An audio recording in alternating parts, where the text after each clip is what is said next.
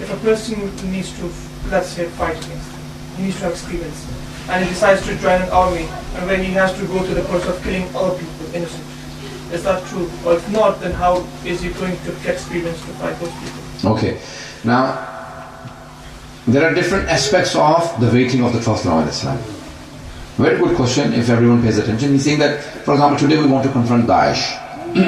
First of all, our Maraji, when they announce, they tell you if it is for everyone. When Ayatollah Sistani last year announced, in July, I was there in Iraq, in Karbala, when it was announced on television. And within moments, 30,000 people were queuing up to register. This is the power